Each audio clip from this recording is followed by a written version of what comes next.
For years, the chip war has been fought over a single assumption. Whoever controls the world's best lithography machines controls the future of computing. A laboratory in Beijing just challenged that assumption. Not by building a better machine, by changing the material underneath the transistor itself. They took a 20-year manufacturing problem that had defeated everyone who attempted it, and they solved it by doing something close to absurd. They stopped trying to control the chemistry, and almost nobody noticed. What came out of that decision? Posted numbers the official industry roadmap does not expect from silicon until the year 2037. To understand why that matters, forget chips for a moment. Look at what is actually breaking. Every new artificial intelligence data center runs into the same invisible wall.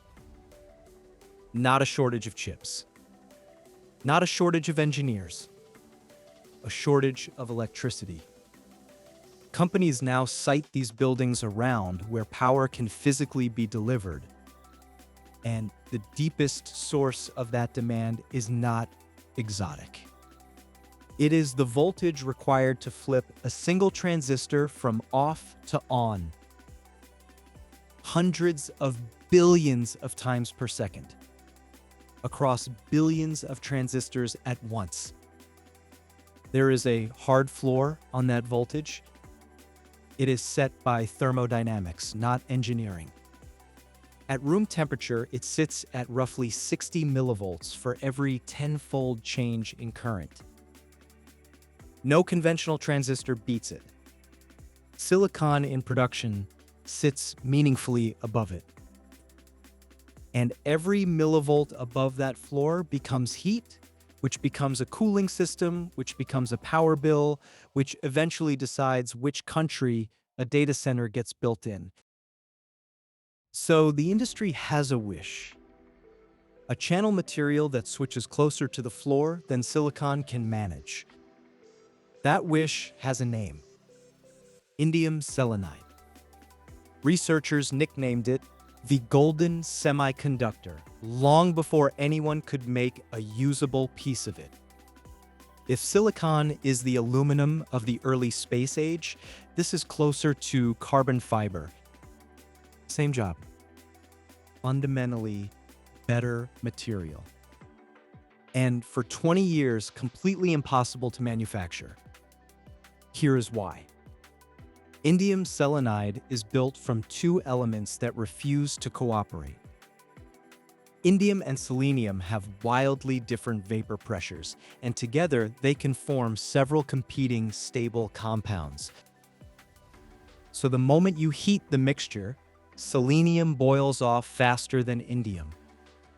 The 1-to-1 atomic ratio drifts, and instead of one clean crystal, you get a jumble of mixed phases. Useless. Which is why, for 2 decades, the only good indium selenide on Earth was peeled off by hand with adhesive tape. Gorgeous in a research paper. Worthless in a factory. Every one of those attempts shared an assumption that the answer was tighter control, better temperature control, better instrumentation. The Peking University team went the other way. They sputter a layer of disordered, non-crystalline indium selenide onto a sapphire wafer. They seal it inside a quartz cavity, packed in low melting point indium. Then they heat the whole assembly to around 550 degrees Celsius. The indium turns liquid and floods the surface, creating an environment so overwhelmingly rich in indium that selenium cannot win the race. The disordered film dissolves and recrystallizes. And because the surrounding chemistry permits only one outcome, it comes back as a single clean phase. They did not solve the stoichiometry problem. They drowned it. Then the measurements came back. The transistor switched almost at the physical limit set by nature, and on several key device metrics, it outperformed what Intel's published 3-nanometer node achieves today.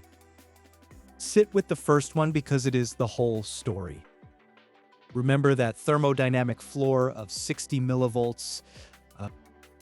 These devices averaged 67.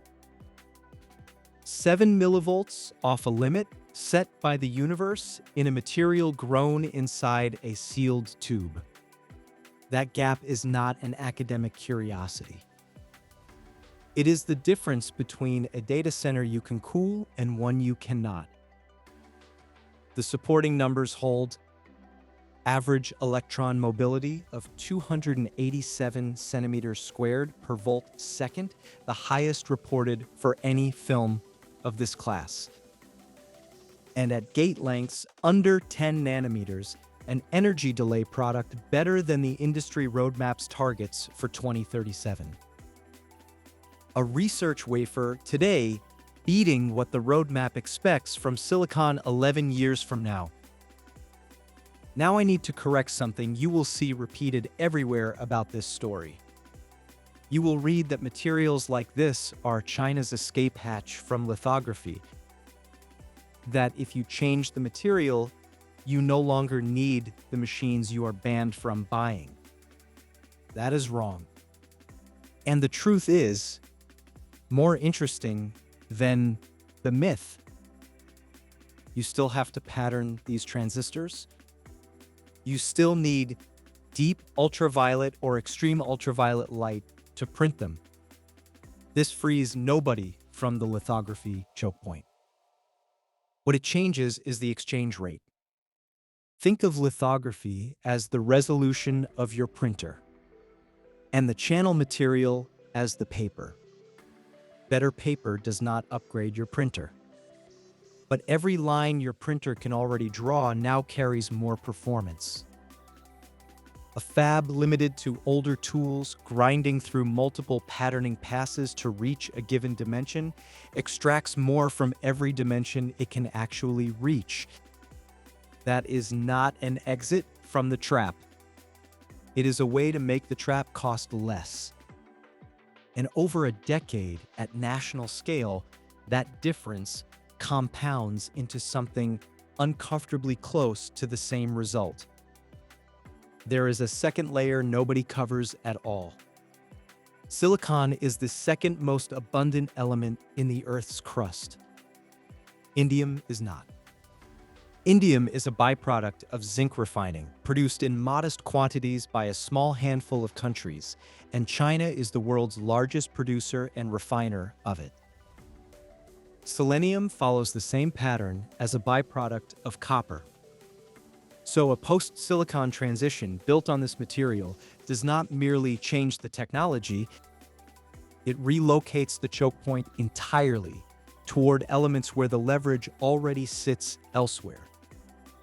Now, some honesty, because this is where most coverage of this story simply stops. That wafer is 2 inches across. Industrial fabs run 300mm wafers, roughly 12 inches. 2 inches is a research coupon. In June of 2026, IMEC, ASML, and TSMC demonstrated complementary 2-dimensional transistors on a full 300mm wafer. So on manufacturing scale, this result is well behind. Second, these devices are N-type. A working logic chip needs N-type and P-type paired together, and stable P-type doping in 2-dimensional materials remains genuinely unsolved. Third, this is device-level data.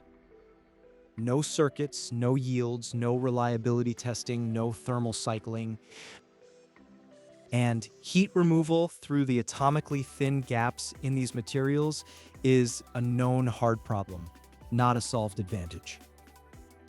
Fourth, the Intel comparison sets individual device parameters in a paper against published node figures. It is not 2 products going head-to-head. Fifth, The world-first language refers specifically to crystallinity, phase purity, and thickness uniformity for this material.